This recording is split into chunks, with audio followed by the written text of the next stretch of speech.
ఒక cup coffee ఇచ్చి కూడా ఎమ్మెల్యేలు ఆశిస్తారు నా దగ్గర. ఒక ఆరెంజ్ జ్యూస్ ఇచ్చి కూడా నా మీద నువ్వు ఎమ్మెల్యే అయిపోవాలని ఆశిస్తారు నా మీద.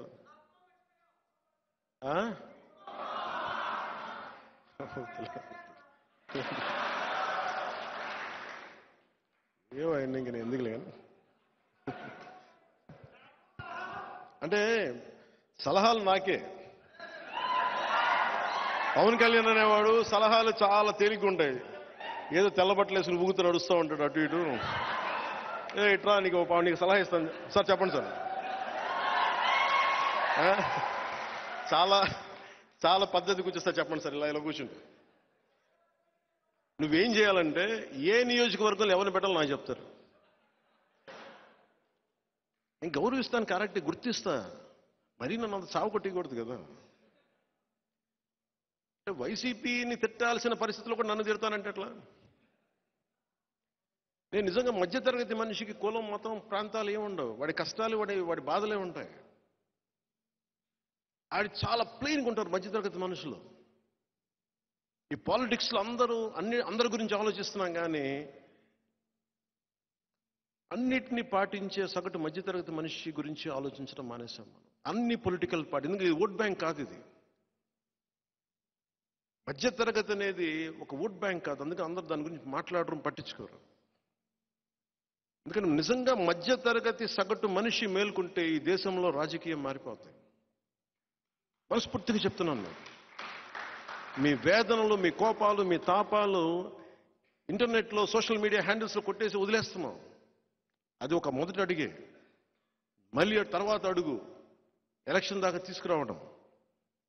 ఇప్పుడు నేను కూడా కూర్చోబెట్టి నా ఈగోతోట దేనితోటి జనసేన 14-15% పెరిగిపోయింది నా యావరేజ్ అని ఆ ఈగోతో వెళ్తే ఓట్లు పెరుగుతాయి, కొన్ని సీట్లు రావచ్చేమో. కానీ జనం ఏమో కోరుకున్న సగటు మధ్యతరగతి మనుషులు ఏం కోరుకుంటున్నారో వాళ్ళకి కావాల్సిందైతే జరగదు. మధ్యతరగతి మనిషి ఏం కోరుకుంటాడో మీరందరూ కలవాలి, వీళ్ళు కలిస్తే బాగుంటుంది. ఈ రోజున జనసేన, భారతీయ జనతా పార్టీ, తెలుగుదేశం పార్టీ కలిసినాయి అంటే ఒక మధ్యతరగతి మనిషి ఏం కోరుకుంటాడో అదే చేసింది. నా బిడ్డలు బాగుండాలని కోరుకుంటారు, రోడ్లు బాగుండాలని కోరుకుంటారు. వీటన్నిటిని ఆలోచించే చేశాను. ఈ ప్రాసెస్లో నన్ను నలిపేశారు అందరూ. ఒకే ఒక ధైర్యం నాకు. ఎన్ని అవమానాలు పడ్డా, ఎన్ని తిట్లు శాపనార్థాలు పడ్డా, నన్ను నమ్ముకున్న మా ఆడబిడ్డలు ఉంటారు, ఆడపడుచులు ఉంటారు, యువత ఉంటుంది, పెద్దలు ఉంటారు, నన్ను నమ్ముకున్న వీర మహిళలు ఉన్నారు, నాకు అండగా ఉండే జన సైనికులు ఉన్నారు. నేను ఒక మాట మాట్లాడితే దాని సూక్ష్మాన్ని గ్రహించి మాట్లాడే మేధావి వర్గం ఉంది.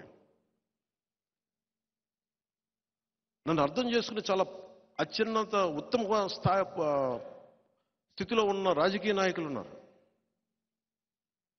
నేను వీళ్ళందరినీ నాకు ఆ ధైర్యాన్ని తీసుకొని నేను ఒకరోజు బాగుంటుంది. భగవంతుడు నాకు ఇంత పార్టీ పెట్టే ప్రేరణ ఇచ్చాడంటే ఖచ్చితంగా నారు పోసిన వాడు నీరు పోయాడా ఉంటుంది. ఆ గుడ్డి నమ్మకంతో వచ్చాను. మీకు కింద దారంతా గతుకులు ఇల్లేమో దూరం, చేతిలో దీపంలో ధైర్యమేమో కవచం. ఆ పదం ఎందుకు వాడానంటే నాకేం తెలియదు. నాకు పవన్ కళ్యాణ్ సాధించగలగాలి, దశాబ్ద కాలం పార్టీని నడపగలగా, మీరు ఎందుకు సాధించలేరు? మీ స్థాయిలో నేను మీలాంటి వ్యక్తినే. నాకు భయాలు ఉన్నాయి, నాకు కుటుంబం ఉంది. కానీ అన్నిటినీ అధిగమించి నానా స్థాయిలో రోజు ఒక్కొక్కటి చిన్న అధిగమిస్తూ ఉంటాను. నేను మా స్టాఫ్ అందరికీ చెప్తాను, ఇదే ఇక్కడ గుంటూరు జిల్లాలో ఉండే ఒక భర్తను కోల్పోయిన ఒక వితంతు, ఒక పెద్ద ఆవిడ నెలకి 5,000 రూపాయలు చొప్పున పంపిస్తూ ఉంటారు పార్టీకి.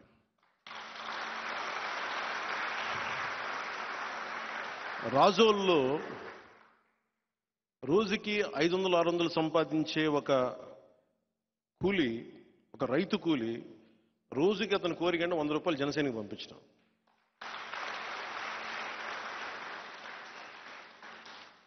సో నేను కూడా సినిమాలు ఎందుకు కావాలి, ఎందుకు చెయ్యాలి అంటే నేను ఎవరిని దేహి అని అడగలేను. నేను ఇష్టంగా ఇస్తే తీసుకుంటాను, కానీ బాధ్యత వహించమని చెప్తాను ప్రతి ఒక్కరికి. నేను కూడా నిన్న రీసెంట్గానే ఒక 10 కోట్ల రూపాయలు పార్టీకి విరాళంగా ఇచ్చాను నేను. అంటే నేనేమనుకుంటానంటే ఒక రైతు కూలీకి 100 రూపాయలు ఇవ్వగలిగినప్పుడు పవన్ కళ్యాణ్ 10 కోట్లు ఇవ్వలేడా? ఇది నేను ఆలోచించాను. అలాగే నన్ను అండగా ఉండే చాలా మంది పెద్దలు కొన్ని లక్షలు ఇవ్వగలుగుతున్నప్పుడు నేను నా కోట్లు ఇవ్వలేనా అనిపిస్తుంది. అన్ని దాచుకుని ఏం చేసుకుంటాను నేను? కామన్ మ్యాన్ ప్రొడక్షన్ ఫోర్స్ పెట్టినప్పుడు ఇదే మాట మాట్లాడాను. డబ్బులు సంపాదిస్తున్నాం. ఏం పెట్టుకుంటాం ఆ డబ్బుని? ప్రజలకి పంచలేని డబ్బు ప్రయోజనం ఏంటి? డబ్బు అవసరం. అంతేగాని డబ్బుని తీసుకొని ప్యాకెట్లో పెట్టుకుని మూల పంచడానికి కాదు. డబ్బు అనేది అవసరం. నేను సినిమాలే చేయకపోతే నాకు డబ్బు రాదు. ఇన్ని వేల మంది రైతులకి, కౌలు రైతులకి ఇవ్వగలిగే స్థాయి ఉండేది కాదు నాకు. సో డబ్బు సంపాదన చాలా అవసరం. ఇది ఎందుకు చెప్తున్నాను ఈ మాట అంటే, వెల్ఫేర్ వర్సెస్ డెవలప్మెంట్. వెల్ఫేర్ అంటే ప్రజల తాలూకు సమాజం, వాళ్ళకి కష్టాలకి మనం అండగా ఉండటం, వాళ్ళు చేయలేని పరిస్థితుల్లో ఉన్నప్పుడు మనం చేయూతనివ్వడం. అలాగే అభివృద్ధి కూడా కావాలి. అభివృద్ధి అనేది మనం సింపుల్గా చెప్పాలంటే, నేను సినిమా చేస్తే వచ్చిన డబ్బుని వెల్ఫేర్ అనే కౌలు రైతుల ద్వారా నేను ఇస్తాను. నేను అర్థాన్ని అసలు సినిమాలే చేయలేకుండా ఎక్కడి నుంచి తీసుకురాను డబ్బులు? అభివృద్ధి అనేది లేకుండా ఎక్కడ పథకాలు ఇస్తాం? ఇది ప్రతి మధ్యతరగతి మనిషి ఆలోచిస్తూ ఉన్నాడు దేశంలో. పథకాలు ఉండాలి, వెల్ఫేర్ ఉండాలి. అందుకని జనసేన, టీడీపీ కానీ మేము భారతీయ జనతా పార్టీ వీళ్ళందరం కూడా మేము చెప్తుంది welfare with development, not just welfare. అప్పులు తెచ్చి అభివృద్ధి అనేది కాదు. అందుకని నేను మాటిస్తున్నాను ప్రతి ఒక్కరికి కూడా అభివృద్ధి అనేది ఉంటుంది.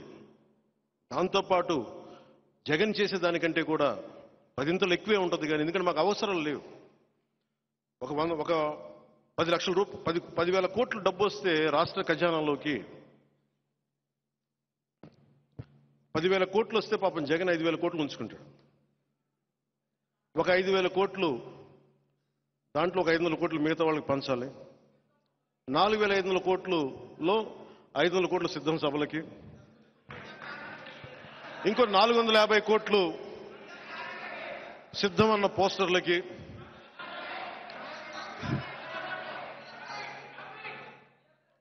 ఒక 54,34 రూపాయలు గ్రాఫిక్స్కి, మిగతా డబ్బు వెల్ఫేర్కి.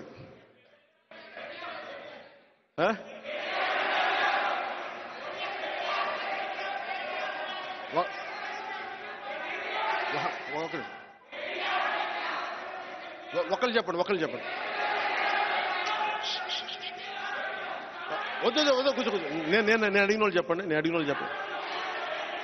అలాగే నేను అడిగిన వాళ్ళు, నేను ఒకళ్ళు పాయింట్ చేస్తాను, వాళ్ళు చెప్పండి.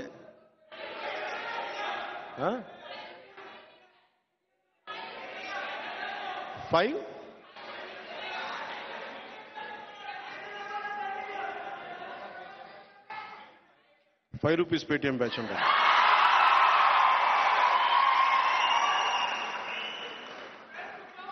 అంటే ఇది అంటే మిగతాది వెల్ఫేర్కి ఇస్తారు. ఆ డబ్బులు అయిపోతే మళ్ళీ అప్పులు తేవాలి. అప్పులు తెచ్చి వెల్ఫేర్ చేసుకుంటూ వెళ్ళిపోతే ప్రతి ఆటో డ్రైవరు, ప్రతి మహిళ, ప్రతి ఒక్కరూ కూడా తాడేపల్లి ప్యాలెస్ని మన శ్రీలంకలో ప్రెసిడెంట్ ప్యాలెస్ లాగా ఎలా వాడుకుంటారో అలా వాడుకుంటారు. ఇది సరదాగా మాట్లాడుకుంటాం అని కాదు, కానీ శ్రీలంక ఒక అధ్యక్షుడికి జరిగినప్పుడు ఆంధ్రప్రదేశ్ ముఖ్యమంత్రికి జరగదని గ్యారంటీ అండి. అంటే నువ్వు కూర్చోబెట్టి భయపెట్టేద్దాం అంటే కుదరవు. జనం తిరగబడితే ఎలా ఉంటుందో ఆంధ్ర తెలంగాణ బోర్డర్లో చూశారు. ఈ ప్రభుత్వమే చూసింది. అర్ధరాత్రి 2:30-3 గంటలకి పసిబిడ్డలను వేసుకొని 21 ఆడపిల్లలు మ్యాక్సీలు వేసుకొని నిద్ర నుంచి అట్లాగే వచ్చేసి నన్ను తీసుకెళ్తుంటే ఆపేశారు. అది నా మీద నాకు మద్దతు ఎన్ని పక్కన పెడితే వాళ్ళకి ప్రభుత్వం ఏదైనా కోపం కూడా అది. సో ప్రజలు తిరగబడితే వచ్చే కోపం మామూలుగా ఉండదు, ఎవరు తట్టుకోలేరు. వైసీపీ నేను 2014-9 నుంచి మిమ్మల్ని భరిస్తా ఉన్నాను, గుర్తుపెట్టుకోండి. ప్రత్యేకించి మిమ్మల్ని, మీ జగన్ వర్గీయుల గురించి చెప్తున్నాను. నాకు కొత్త కాదు మీతో గొడవ. భవిష్యత్తులో ఎప్పటికీ సిద్ధం. మీరు సిద్ధం, మీరు నేను చెప్తున్నా సిద్ధం అని. మీ సిద్ధం ఓడిపోవడానికి నాకు తెలియదు, నా సిద్ధం గెలవడానికి. లీడర్షిప్ ఎలా ఉండాలంటే, నేను ఓడిపోయినప్పుడు నాకు మీరే గుర్తొచ్చారు.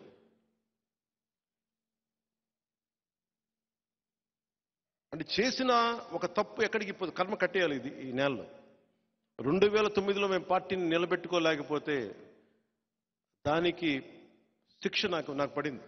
నేను భరించాను. అది తప్పు చేశాం, క్షమించమని 2 చేతులతో అడిగాను. ఓడిపోయిన తర్వాత అడిగాను. ఇదే దీంట్లో. అలాగే జగన్ చేసిన కర్మలో తప్పులు తప్పించుకోలేరు ఎవరు తప్పించుకోలేరు. ఇంతమందిని ఏడిపించి ఇంతమందిని కన్నీళ్లు పెట్టిన ప్రభుత్వం కూలిపోవడం ఖాయం. అలాగే లీడర్షిప్ ఎప్పుడు కూడా కరేజ్, ధైర్యం చాలా అవసరం. మేము పాటించేది సమాజం నిలబడాలి, విడిపోకూడదు, కొట్టుకోకూడదు, కులాలు కలవాలని కోరుకునేవాడిని. దానికి మానవత్వం, ధర్మం వచ్చే ధైర్యం వేరు.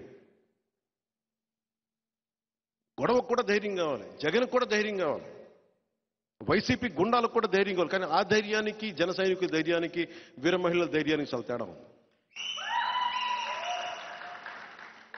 మన ధైర్యం ఏం చేస్తంటే, ఒంటరిగా ఉన్న సింహం నక్కల్ని, తోడేళ్ళని, పెద్ద పుల్లని చీల్చి చెండాడే ధైర్యం మంది. విచక్షణ ఉన్నది మంది. దేనికి చేస్తున్నాం? సమాజాన్ని కలపడానికి యుద్ధం చేస్తున్నాం. సమాజంలో శాంతి సుస్థిరతని కాపాడడానికి యుద్ధం చేస్తున్నాం. దీని నుంచి వచ్చే ధైర్యం వేరు. జగన్ది అధికార దాహం, అధికార మదం. వీళ్ళకి దానికి కూడా ధైర్యం కావాలి. అలాంటి ధైర్యాన్ని ఎదుర్కోవాలంటే జనసేన లాంటి స్ఫూర్తితో ఉన్న, ధైర్యంతో ఉన్న సమూహమే కావాలి. దీనికి అన్ని పార్టీలకి గుర్తుపెట్టుకోండి, 5 సంవత్సరాల్లో అన్ని పార్టీలకి జనసేన వెన్నెముకలా నిలబడింది. ధైర్యం ఇచ్చాం, మనం నిలబడ్డాం. దురదృష్టవశాత్తు అది మనం ఒక్కళ్ళమే దాన్ని సద్వినియోగం చేసుకుంటే ఖచ్చితంగా మనకు అలయన్స్ లేకుండా అధికారం స్థాపించే స్థాయి ఉండేది. కానీ లీడర్షిప్ చాలా త్యాగంతో కూడుకున్నది. 2 సార్లు టీలు కాఫీలు అందించేసి రోజు నా ఆఫీసులో తిరుగుతా ఎమ్మెల్యేలుగా అయిపోవాలనుకునే వ్యక్తులు చాలా కష్టం. ఇది 2009 కాదు, 2024, 2014 నుంచి స్టార్ట్ చేశాను. అలా కాఫీలు, టీలు అందించి పెన్ను, పేపర్లు పట్టుకొచ్చి ఎమ్మెల్యేలు అయిపోయిన మంత్రులు కూడా ఉన్నారు ఇప్పుడు వైసీపీలో. వాళ్ళని కాదు, అది అర్థం అవ్వాల్సిన వాళ్ళకి అర్థం అవుతుంది. ఎందుకు చెప్ప అలాగే నేను ఈరోజు కూడా మీకు మాటిస్తున్నాను. నా చుట్టూ కోటరీ కట్టలేరు. నేను ఎప్పటికప్పుడు బద్దలు కొడతా ఉంటాను. నేను 10 రోజులు ఇటు తిరగగానే నా చుట్టూ కోటరీ ఏర్పడిపోతుంది. నాకు తెలుసు, ఇంకెవరిని బయట వాళ్ళని రానివ్వరు. నేను మళ్ళీ అది బద్దలు కొడతా ఉంటాను. అందుకని పని చేసే వాళ్ళని ఖచ్చితంగా గుర్తిస్తాను నేను.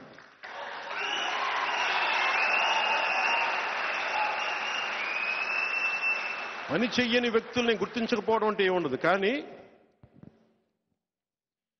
నన్ను బ్లాక్మెయిల్ చేసే వాళ్ళని మటుకు నేను అస్సలు స్పేర్ చేయను. వాళ్ళకి అర్థం కావాల్సింది, నేను మెత్తగా వ్యక్తిని కాదు, మెత్తగా కనిపిస్తాను. నేను చాలా తెగించిన వ్యక్తిని. నేను మెత్తగా కనిపించినంత మాత్రాన, మెత్తగా మాట్లాడినంత మాత్రాన నన్ను కూర్చొని ఆడేసుకుందామంటే తర్వాత భవిష్యత్తులో నేను ఆడేసుకుంటాను మీ అందరితోటి. ఎందుకంటే ఇది మీరు నా మీద దాడి చేస్తే నేను పెద్ద పట్టించుకోను. నా బిడ్డ జనసేన.